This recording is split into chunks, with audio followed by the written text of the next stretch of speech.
నమస్కారం, సుఖీభవకు స్వాగతం. ఈ రోజు సుఖీభవలో హెచ్ఐవికి రోజుకు ఒకే మాత్ర, వేసవిలో ద్రవాహారాలతో మేలెంతో, అన్ని క్యాన్సర్లకు ఒకే టీకా రాబోతుందా, ఇంకా హెల్త్ టిప్.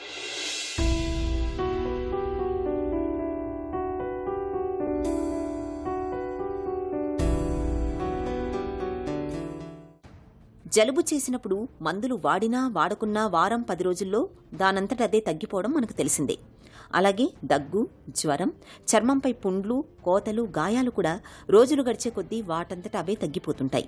చిన్నా చితక అనారోగ్య సమస్యలు ఇలా వాటంతటవే తగ్గుముఖం పట్టడం వెనక కథ ఏమిటో ఎప్పుడైనా ఆలోచించారా? మనలో నిరంతరం అప్రమత్తంగా ఉండే వ్యాధి నిరోధకత యంత్రాంగమే ఇందుకు కారణం. వ్యాధి నిరోధకతని మనం ఇమ్యూనిటీ అని కూడా పిలుస్తాం.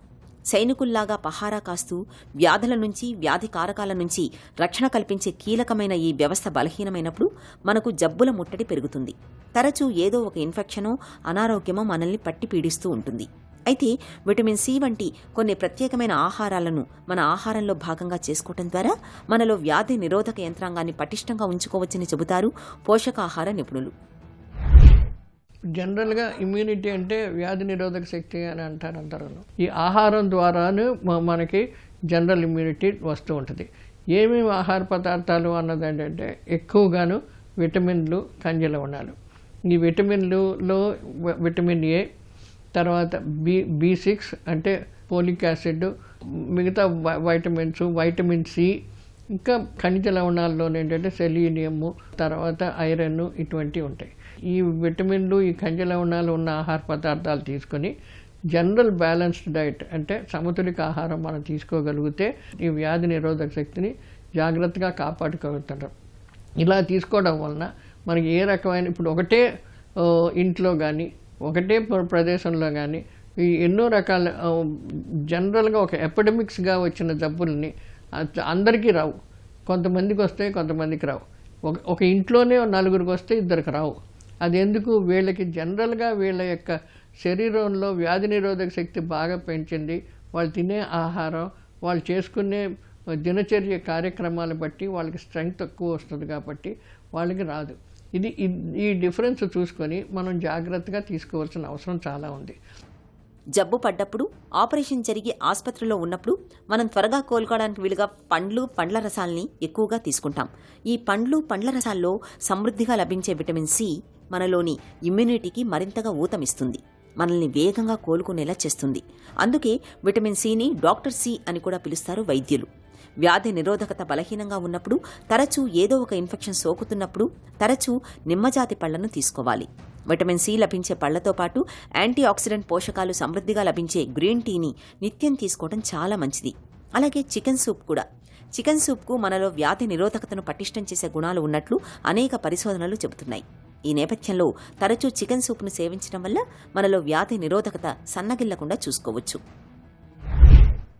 బి కాంప్లెక్స్ వైటమిన్స్ మనకు రావాలనుకుంటే మనకి మొలకెత్తిన గింజ ధాన్యాల్లో కానీ, తర్వాత కొంత ఎక్కువగా ఆకుకూరల్లో ఉంటాయి, పండ్లలో ఉంటుంది, పొట్టుతో ఉన్న పదార్థాలు అంటే వాటిల్లోనూ ఇలాంటి బి కాంప్లెక్స్ దొరుకుతూ ఉంటుంది. అందుకని తక్కువ మరపెట్టిన బియ్యం తింటూ ఉంటే మంచిది. రోజు ఆహారంలో కనీసం ఒక 100 గ్రాముల ఆకుకూరలు, ఒక 100 గ్రాముల పండ్లు తీసుకోవాలి. ఏదో రకమైన పండ్లు తీసుకుంటే దానికి మనకి దాంతోపాటు తొక్కుతో ఉన్న పండ్లు అలాంటివి తిన్నారనుకోండి, యాపిల్ అని ఇలాంటి, ఇప్పుడు మన బత్తాకాయ ఇలాంటి వాటితో తొనలతో పాటు మళ్ళీ రసం తీయకుండా, ఆ తొనలో పైన తొక్క తీయకుండా అలా తింటే మన దాంట్లో ఫైబర్ వస్తుంది. కాబట్టి కార్బోహైడ్రేట్స్తో పాటు అందులో ఫైబర్ కూడా ఎసెన్షియల్, కాన్స్టిపేషన్ రాకుండా కూడా ఉంటుంది. కాబట్టి ఇలాంటివి తీసుకోవడం మంచిది. సో వీటిల్లో కూడా చాలా మటుకు బి కాంప్లెక్స్ వైటమిన్స్ మనకి ఎక్కువగా దొరుకుతూ ఉంటాయి. ఇలాగా జాగ్రత్త ఆహారపడుతూ తర్వాత కొన్ని మాంసకృతుల్లో ఎక్కువగా మనకేమో రెడ్ మీట్ అంటాం, బీఫ్ కానీ మటన్ కానీ ఇటువంటివన్నీ వాడడం చాలా తక్కువ చేసుకోవాలి. కోడి మాంసం వాడుకోవచ్చు, కోడిగుడ్డు వాడచ్చు. తర్వాత ఇంకేదైనా సీ ఫుడ్, సముద్రపు చేపలు ఏదైనా సరే, చేపలు కానీ రొయ్యలు కానీ ఇటువంటి వాటిలో ఐడిన్ కూడా ఉంటుంది. దానికి వ్యాధి నిరోధక శక్తి బాగా పెంచుతూ ఉంటుంది. ఈ సోయాబీన్స్ కానీ, ఈ ఓట్స్ కానీ, ఓట్ మీల్ కానీ ఇటువంటివి కూడా వాడుకుంటూ ఉంటే దాంట్లో మనకి పీచు వస్తూ ఉంటుంది. ఈ రకంగా తీసుకోవడం వలన మన వ్యాధి నిరోధక శక్తి బాగా పెంచుతూ ఉంటుంది. బరువు మటుకు చాలా మటుకు ఒక వయసుకు తగ్గ బరువు, హైట్కి వెయిట్ తగ్గ బరువు ఉంటే ఆరోగ్యకరంగా ఉంటారు. మాంసాహారాన్ని బాగా ఇష్టపడేవాళ్ళు చికెన్, మటన్ వంటి వాటికి బదులుగా సీ ఫుడ్స్ని తీసుకోవడం చాలా మేలు. ప్రత్యేకించి నత్తగుల్లలు, సాల్మన్ చేపల్లోని ఒమేగా 3 రకానికి చెందిన కొవ్వులు మనలోని వ్యాధి నిరోధకతను మరింత పటిష్టంగా ఉంచుతాయని చెబుతారు పరిశోధకులు. ఇమ్యూనిటీ తక్కువగా ఉన్నప్పుడు రోజువారీ ఆహారంలో పీచు పదార్థం బాగా లభించే ఆహార పదార్థాలను ఎక్కువగా తీసుకోవాలి. తాజా ఆకుకూరలు, పళ్లతో పాటు క్యాబేజీ, స్వీట్ పొటాటో, వెల్లుల్లి, పుట్టగొడుగులు, ఓట్స్ వంటి వాటిని తరచూ తీసుకుంటూ ఉండాలి. విటమిన్ డి లోపించినప్పుడు కూడా మనలో వ్యాధి నిరోధకత తగ్గే అవకాశం ఉంటుంది. కాబట్టి రోజు కాసేపు ఎండలో నిలబడ్డం, అవసరమైతే విటమిన్ డి సప్లిమెంట్లను తీసుకోవాలి. ఇలా అన్ని రకాలుగా తగిన జాగ్రత్తలు తీసుకోవడం ద్వారా మనలో వ్యాధి నిరోధకత సన్నగిల్లకుండా చూస్తాం. హెల్త్ న్యూస్ మీకోసం. హెచ్ఐవి బారిన పడ్డవారు వైరస్ను అదుపులో ఉంచుకోవడానికి రోజులో చాలాసార్లు అనేక రకాల మందుల్ని వేసుకోవాల్సి ఉంటుంది. కొందరు వీటిని సమయానికి వేసుకోవడం మర్చిపోవచ్చు. పైగా కొన్ని మందులతో విరేచనాల వంటి దుష్ప్రభావాలు కూడా పొంచి ఉంటాయి. ఇతరత్ర జబ్బులకు వేసుకునే మందులతో ఇవి చర్య జరిపే ప్రమాదం కూడా ఉంటుంది. అయితే ముందు ముందు ఈ అవస్థలన్నీ తొలగిపోతాయని భరోసా ఇస్తున్నారు పరిశోధకులు. గుప్పెళ్ల కొద్దీ మందులు మింగాల్సిన ఇబ్బందులు ఉండవని, రోజుకి 1 మాత్రతోనే హెచ్ఐవికి కళ్లెం వేసే రోజులు రానున్నాయని చెబుతున్నారు శాస్త్రవేత్తలు. ప్రముఖ వైద్య పత్రిక లాన్సెట్లో ప్రచురితమైన అధ్యయనం ఇదే చెబుతుంది. రోజుకి ఒకసారి వేసుకునే మాత్ర మీద నిర్వహించిన పరీక్షలో మంచి ఫలితాలు వెలువడ్డాయి. వేరువేరు మాత్రలతో సమానంగా ఇది పనిచేస్తున్నట్లు పరిశోధనలో వెల్లడైంది. బిక్టేగ్రావిర్, లేనా క్యాపివర్ అనే 2 హెచ్ఐవి మందులను కలిపి ఈ మాత్రను రూపొందించారు. ఇది విటమిన్ మాత్రల కన్నా చిన్నగానే ఉంటుంది. హెచ్ఐవి చికిత్సలో ఇది గణనీయమైన మార్పు తీసుకురాగలదని పరిశోధకులు భావిస్తున్నారు. జీవితాంతం వేసుకోవాల్సిన మందులను వీలైనంత సులభంగా మార్చగలిగితే మరింత ఎక్కువ మంది విడవకుండా కొనసాగించడం సాధ్యమవుతుంది. హెచ్ఐవి విషయంలో ఇదెంతగానో ఉపయోగపడగలదు. మందులు వేసుకునే వారిలో వైరస్ మోతాదులు తక్కువగా ఉంటాయి. కాబట్టి ఒకరి నుంచి మరొకరికి సోకే ప్రమాదం తగ్గుతుందని అధ్యయన ఫలితాలు పేర్కొంటున్నాయి. వేసవిలో ఎండల తాకిడి ఎక్కువగా ఉంటుంది. తీవ్రమైన వేడి, ఉక్కపోతలు భరించలేనంతగా ఉంటాయి. ఇలాంటప్పుడు సహజంగానే ఒంట్లో నుంచి నీరు, లవణాలు చెమట రూపంలో ధారాళంగా బయటికి వెళ్ళిపోతూ ఉంటాయి. దీంతో ఎప్పుడూ ఒకటే నీరసంగా, నిస్సత్తువుగా ఉంటుంది. ఇలాంటప్పుడు ఒంట్లో ద్రవ నష్టాన్ని ఎప్పటికప్పుడు భర్తీ చేస్తూ ఉండాలి. ఇందుకు రోజు మొత్తంలోని సాధ్యమైనంత ఎక్కువగా ద్రవాహారాల్ని తీసుకుంటూ ఉండాలి. వేసవిలో ద్రవాహారాలు మన ఆరోగ్యానికి ఎంత ముఖ్యమో ఇప్పుడు తెలుసుకుందాం.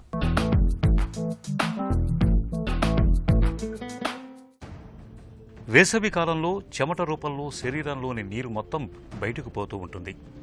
ఈ నీటితో పాటు మన శరీరంలో ఉండే ఎలక్ట్రోలైట్స్, సోడియం, పొటాషియం లాంటి లవణాలు అన్నీ వెలుపలికి వెళ్ళిపోతాయి. శరీరంలో ఆరోగ్యపరంగా సమతుల్యత పాటించాలంటే మనం వీటిని ఎప్పటికప్పుడు భర్తీ చేయటం ఒక్కటే మార్గం. ఇందుకు తరచూ మంచినీళ్లను తాగడంతో పాటు పళ్ల రసాన్ని కూడా తాగుతూ ఉండాలి. శరీరాన్ని, చర్మాన్ని తాజాగా ఉంచటంలో నిమ్మరసాన్ని మించింది మరోటి లేదు. ఒంట్లో ద్రవ నష్టాన్ని తగ్గిస్తుంది. ఉష్ణతాపం నుంచి మంచి ఉపశమనాన్ని అందిస్తుంది. అలాగే నారింజ, బత్తాయి రసాలు కూడా. నారింజ, బత్తాయిల్లో విటమిన్ సి ఎక్కువగా ఉంటుంది. కీరా దోసకాయ రసం కూడా వేసవిలో చాలా మంచిది. వేసవిలో చర్మానికి కావలసినంత తేమను అందిస్తుంది. కీరా దోసలో నీరు శాతం అధికం, క్యాలరీలు తక్కువగా ఉంటాయి. ఎండాకాలం ముగిసే వరకు ప్రతిరోజు కీరా దోసకాయ రసాన్ని తీసుకోవటం చర్మానికి ఎంతో మేలు చేస్తుంది. అలాగే టమోటా, క్యారెట్, యాపిల్, ద్రాక్ష, బొప్పాయి, మామిడి రసాల్ని ఈ సీజన్లో నిత్యం తీసుకోవటం మేలు చేస్తుంది. వేసవి సీజన్లో దప్పిక వేసినా వేయకున్నా రోజు మొత్తంలో సాధ్యమైనంత ఎక్కువగా నీళ్లను తాగుతూ ఉండాలి. ఎండలు తగ్గే వరకు కాఫీ, టీలను బాగా తగ్గించాలి. వేసవిలో పదే పదే కూల్ డ్రింకులు తాగటం ఏమంత మంచిది కాదు. కూల్ డ్రింక్స్ కన్నా కొబ్బరి నీళ్లు, మజ్జిగ, నిమ్మరసం, పళ్ల రసాల్ని తీసుకోవటం మంచిది. పెరుగు, మజ్జిగలతో కూడిన సాత్వికాహారం ఈ ఎండాకాలంలో శరీరానికి ఎంతగానో చలవ చేస్తుంది. ఈ సీజన్లో పుచ్చకాయలు, కర్బూజా, తాటి ముంజలు విరివిగా దొరుకుతాయి. వీటిని రసాల రూపంలో నిత్యం తీసుకోవాలి. ఎండాకాలంలో షర్బత్తులను తీసుకోవటము మంచిదే. రకరకాల వనమూలికల్ని నీటిలో ఉడికించి ఆపై చక్కెర పాకంతో రంగరించి తయారు చేసే షర్బత్తులు వేసవిలో మనకు చల్లదనాన్ని అందించటంతో పాటు డీహైడ్రేషన్, వడదెబ్బ వంటి ఇక్కట్లను దూరంగా ఉంచుతాయి. క్యాన్సర్ చికిత్సలో టీకాల వాడకం కీలకం కానుందా? తాజా పరిశోధనల ఫలితాలు ఇదే సూచిస్తున్నాయి. దశాబ్దాల పరీక్షల అనంతరం క్యాన్సర్ టీకాలు కొంగొత్త ఆశలు రేకెత్తిస్తున్నాయి. వచ్చే 5 ఏళ్లలో మరెన్నో టీకాలు అందుబాటులోకి రావచ్చని, ప్రత్యేకించి అన్ని క్యాన్సర్లకు ఒకే టీకా అందుబాటులోకి వస్తుందన్న ఆశాభావం వైద్య రంగంలో వ్యక్తమవుతుంది. ఇప్పటికే సర్వైకల్ క్యాన్సర్కు హెచ్పివి టీకా అందుబాటులో ఉంది. కొన్ని రకాల క్యాన్సర్ చికిత్సల్లోనూ టీకాలను ఒక ఆయుధంలా వాడుతున్నారు. ఈ నేపథ్యంలో క్యాన్సర్ టీకాల గురించిన పూర్తి వివరాల్ని డాక్టర్ని అడిగి ఇప్పుడు తెలుసుకుందాం.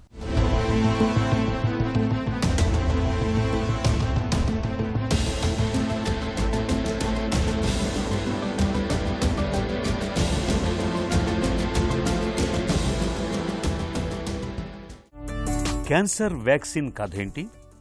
క్యాన్సర్ వ్యాక్సిన్స్, ఈ వ్యాక్సిన్స్ అన్న పదం మనకి చిన్నప్పటి నుంచే ఏదైతే టీబీకి కావాల్సిన వ్యాక్సిన్ బీసీజీ నుంచే మొదలవుతుంటుంది.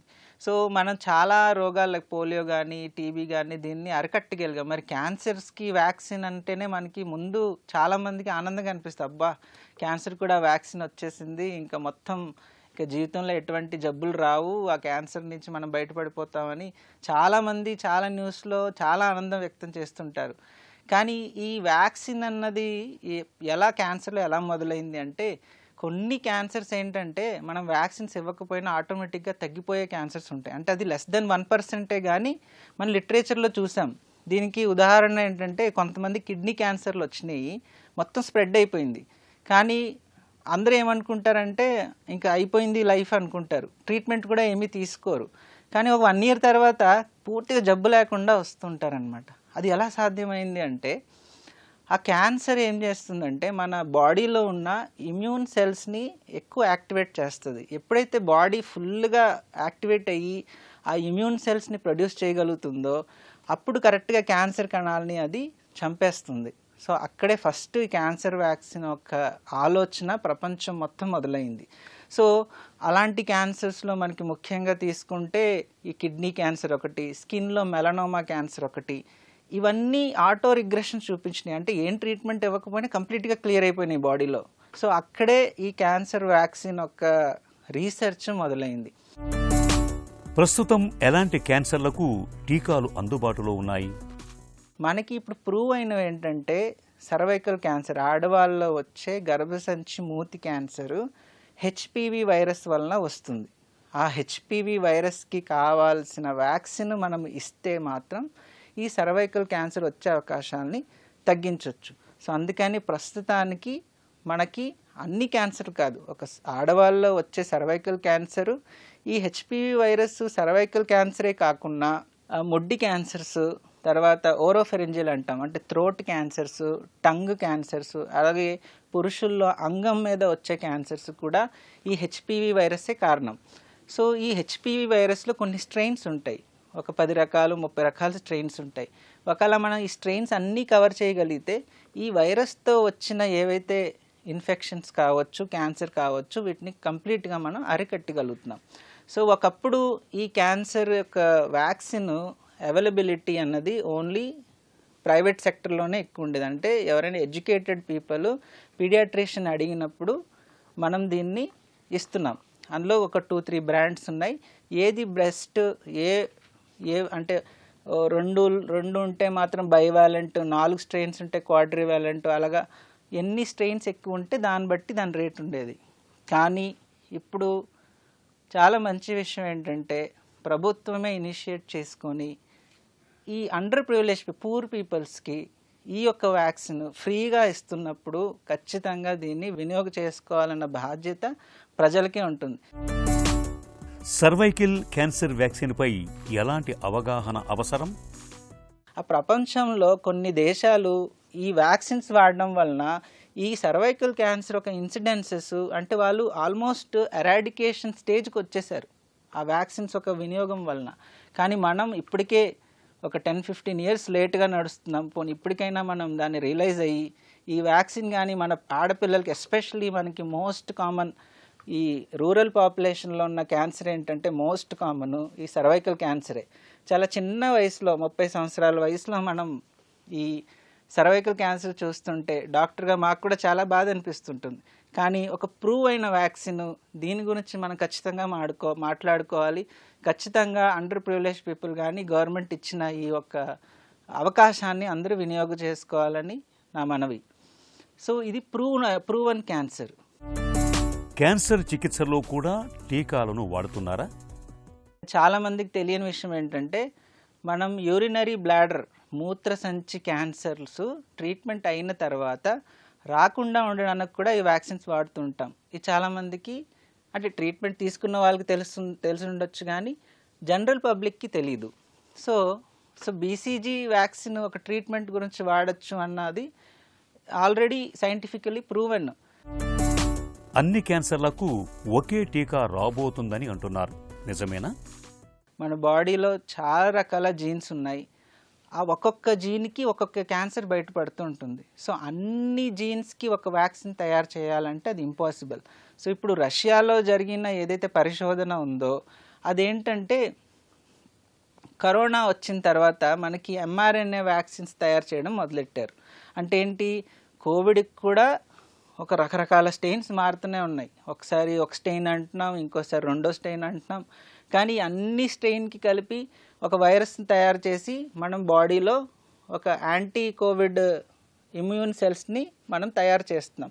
సో అలాగే ఈ క్యాన్సర్ కూడా రకరకాల జీన్స్ ఉన్నాయి, రకరకాల స్టెయిన్స్ ఉన్నాయి. కానీ బాడీలో ఒకే ఒక సెల్ని కానీ మనం యాక్టివేట్ చేయగలిగితే ఈ అన్ని క్యాన్సర్ని మనం చంపేయచ్చు అని ఆలోచనతోనే పరిశోధన మొదలయ్యాయి. అంటే ఇది రష్యా కాదు, యుఎస్లో నడుస్తుంది, జర్మనీలో నడుస్తుంది. ఆ కంట్రీస్ కొంచెం ఈ mRNA వ్యాక్సిన్ మీద పరిశోధనలు జరుగుతూ ఉన్నాయి. సో ఈ పరిశోధనలో తెలిసింది ఏంటంటే హ్యూమన్ స్టడీస్ కాదు, ప్రస్తుతం మనం ఏదైనా ప్రయోగం చేసినప్పుడు యానిమల్ స్టడీస్లోనే చేస్తాం. సో యానిమల్ స్టడీస్లో వాళ్ళు కనిపెట్టింది ఏంటంటే ఈ కోలాన్ క్యాన్సర్ కానీ బ్రెస్ట్ క్యాన్సర్ కానీ ఇలాంటివి వచ్చినా కానీ కంప్లీట్గా క్లియర్ అయిపోతున్నాయి, అంటే కంప్లీట్గా మాయమైపోతున్నాయి. సో ఇవి హ్యూమన్ ట్రయల్స్లో అంటే మనుషుల్లో ప్రయోగించినప్పుడు ఎవరికి ప్రయోగిస్తాం, ఎందుకు ప్రయోగిస్తాం అంటే ఆల్రెడీ ఒక జబ్బుతున్న వాళ్ళకి డైరెక్ట్గా మనం వ్యాక్సిన్ ఇచ్చేయలేము. ఇది కొత్తది, అది పనిచేస్తుందో లేదో తెలీదు. సో స్టేజ్ 4లో కొంతమందికి ఇవ్వడం జరిగింది. ఇస్తే ఏమైందంటే వాళ్ళు కొంతకాలం హ్యాపీగా ఉన్నారు ఈ వ్యాక్సిన్ తీసుకున్న తర్వాత. కానీ అలా అని అందరికీ అది ట్రీట్మెంట్లో సక్సెస్ అయింది అనేది 100% డేటా లేదు మనకి. సో తెలియవలసింది ఏంటంటే స్టిల్ ఇది ఒక రీసెర్చ్లోనే ఉంది. అలానే ఇది వ్యాక్సిన్ అంటే ఇస్తే జీవితంలో రాదు అని కాదు, ఇది ఒక ట్రీట్మెంట్ మొడాలిటీ. ఇప్పుడు ప్రస్తుతం ఉన్న వాళ్ళకే ఇస్తున్నారు, నార్మల్ ఇండివిజువల్కి ఇవ్వట్లేదు. సో ఫ్యూచర్లో ఏమైనా ఈ ఏదైతే స్టెయిన్స్ కరెక్ట్గా పనిచేసి ఇంకా కొంతమందిలో దీన్ని మనం ప్రయోగం చేసి ప్రూవ్ చేయగలిగితే అప్పుడు మనం జనరల్ పబ్లిక్లోకి దీన్ని ఇంట్రడ్యూస్ చేస్తాం. అప్పుడు దాకా ఏ వ్యాక్సిన్ కూడా మనకి పరిశోధనలో ఉన్నాయే. అన్ని వ్యాక్సిన్స్ అంటే రాకుండా కాదు, ప్రస్తుతం ట్రీట్మెంట్ సక్సెస్ చేయడానికే వాడుతున్నాం. అంటే స్టేజ్ 4లో ఉన్న వాళ్ళకి ఫస్ట్ జబ్బు రహితం చేయాలి. సో దానికి మనం వ్యాక్సిన్ వాడుతున్నాం. అలాగే చాలా ఇమ్యునోథెరపీస్ గురించి మనం వింటూ ఉన్నాం. చాలా ఇమ్యునోథెరపీస్ ఉన్నాయి. ఇవన్నీ వ్యాక్సిన్ లాంటి మాలిక్యూల్సే. Immunotherapy is nothing but one of the vaccine. So మనం ట్రీట్మెంట్కి వాడుతున్నాం. ఎవరికి వాడుతున్నాం? స్టేజ్ 4కి వాడుతున్నాం. అంటే అన్ని మొడాలిటీస్ అయిపోయాయి. కీమో పని చేయట్లేదు, ఆపరేషన్ పని చేయట్లేదు, ఇంకా ఏదో ఒకటి చేయండి అంటే అప్పుడు ఈ యొక్క మాలిక్యూల్స్ అని మనం చెప్తూ ఉంటాం. సో ముఖ్యంగా తెలుసుకోవాల్సింది ఏంటంటే వ్యాక్సిన్స్ అన్ని క్యాన్సర్కి తయారు చేయడం చాలా చాలా కష్టం. 100 జీన్స్ ఉన్నాయి. ఆ జీన్కి ఒక్కొక్క జీన్కి ఒక్కొక్క క్యాన్సర్ వస్తూ ఉంటుంది. సో అన్ని జీన్స్కి 100 రకాల వ్యాక్సిన్స్ తయారు చేయడం అనేది చాలా కష్టం. క్యాన్సర్ అనేది ఇప్పుడు ఎంత మాత్రం ప్రాణాంతక జబ్బు కాదు. ఆధునిక వైద్య చికిత్సల సాయంతో చాలా వరకు ఈ మహమ్మారిపై పై చేయి సాధించగలుగుతున్నాం. సర్వైకల్ క్యాన్సర్ను అడ్డుకోవడంలో HPV టీకా ఒక గొప్ప ఆయుధంలా ఉపకరిస్తుంది. మరిన్ని టీకాలు అందుబాటులోకి వస్తే క్యాన్సర్ను పూర్తిగా రూపుమాపొచ్చనడంలో ఎలాంటి సందేహం లేదు. ఇక ఈ రోజు కార్యక్రమాన్ని ముగించే ముందు ఒక చిన్న చిట్కా మీకోసం. వేసవిలో తీవ్రమైన ఎండల దాటికి చర్మం ఇట్టే పొడిబారిపోతూ ఉంటుంది. కాబట్టి ఈ సీజన్లో చర్మానికి తరచూ కొబ్బరి నూనెను పట్టించి మృదువుగా మసాజ్ చేయడం మంచిది. ఈ అలవాటు చర్మాన్ని కాపాడడంతో పాటు చర్మానికి చలవదనాన్ని కూడా అందజేస్తుంది. అలాగే రక్త ప్రసరణను కూడా చక్కగా మెరుగుపరుస్తుంది.